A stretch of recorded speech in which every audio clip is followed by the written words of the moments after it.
En el siguiente video voy a hablarles un poco sobre el templo del rey Salomón y sobre el rey Salomón, que me parece bastante interesante, es bastante complejo este tema, va a ser un poco pesado, pero me parece un poco interesante analizar todo el simbolismo que vemos en este rey Salomón.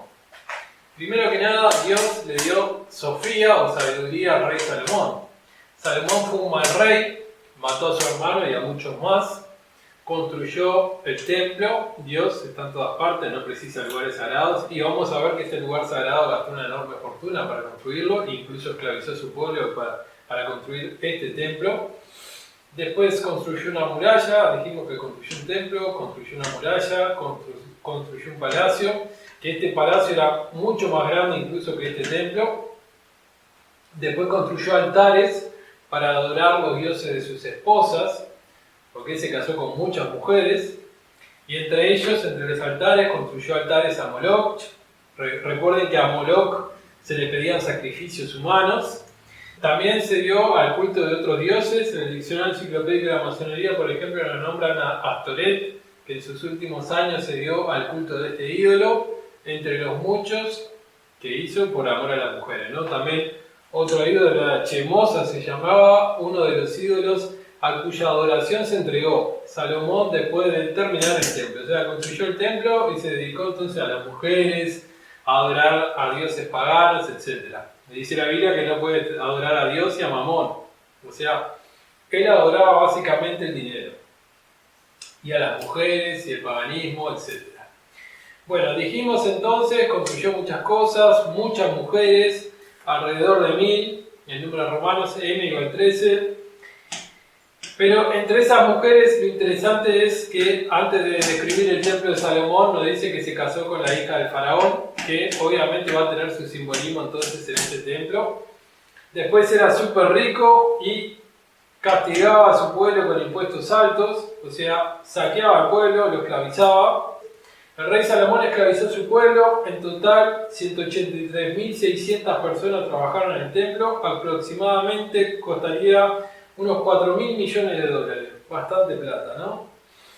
No seguía los mandamientos de Dios, Dios decía no te cases con muchas mujeres, él se casaba con todas las mujeres, decía no adores dioses ajenos, adoraba a todos los dioses ajenos que había, hacía todo lo contrario a lo que mandaba Dios. Y en algunos textos, que no son de la Biblia, pero hay una vinculación con la magia, que habla de un anillo mágico entonces con el que controlaba 72 demonios. Otro dato interesante de este rey Salomón era que a menudo era representado mediante un león, y sabemos que el león es un símbolo solar y es un rey muy adorado por los masones. El templo de Salomón entonces es algo muy importante entonces en lo que es la masonería. Vamos a hablar ahora un poco de cómo estaba construido el templo. El templo básicamente son 3 cubos, que sabemos que el cubo o dado tiene 6 caras, y entonces tenemos 3 cubos, 6, 6, 6. O sea, el templo de Salomón esconde el número 666 porque está formado por 3 cubos. La parte previa al Sancta Sanctorum estaba formada por 2 cubos básicamente, y el Sancta Sanctorum, el lugar santo, era entonces un cubo que quedaba entonces aparte de estos dos. En las dimensiones entonces teníamos esta sala anterior, que eran 2 cubos unidos, y entonces el Sancta Sanctorum, que era un único cubo. O sea que tenemos una relación de 2 a 1. Y esta relación es muy interesante porque 2 es también la letra B y significa casa, pero también vemos un dato interesante porque la 1 significa la A, y por ejemplo moral y dogma nos habla un poco de este simbolismo de la letra A y la B. Por ejemplo, aquí nos dice AB, las 2 letras que representan los números 1 y 2, o unidad y dualidad. Significa padre y es un sustantivo primitivo común a todas las lenguas semíticas. También significa ancestro, originador, inventor, cabeza, jefe o director, supervisor, maestro, sacerdote y profeta. Vean qué interesante entonces todo el simbolismo que esconde este templo. También en la entrada era interesante el simbolismo porque había dos grandes pilares de bronce que fueron esculpidos por el Irán Avif, que es una representación del sol para los masones. Y bueno, este pilar, el J, uno significaba lo masculino, el otro lo femenino. y unidos entonces formaban la famosa estrella de David. Y se traduciría los nombres Joachim Boaz, algo así como en la fortaleza se edificará mi casa. Y es interesante que estos dos pilares son los mismos que encontramos, por ejemplo, en el tarot de Rider-Waite. Tenemos la carta La Suma Sacerdotisa y vean que precisamente vemos los dos pilares. Boaz y Joachim, aquí están invertidos, pero da lo mismo. Vemos a Boaz y Joachim y el velo, que recuerden que en el Sancta Sanctorum, o sea, en el lugar santo que era este cubo final, había un velo que entonces impedía el acceso al Arca del Pacto.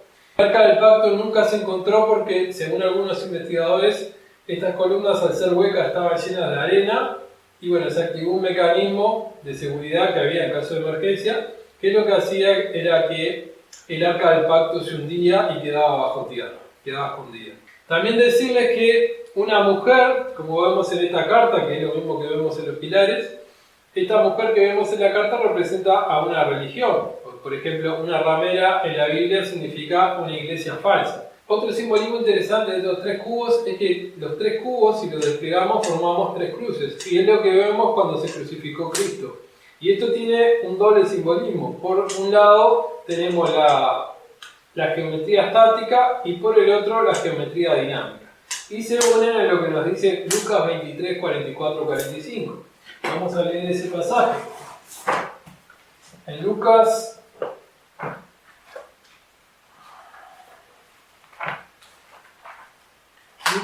23, 44, 45 dice, Lucas 23, 44.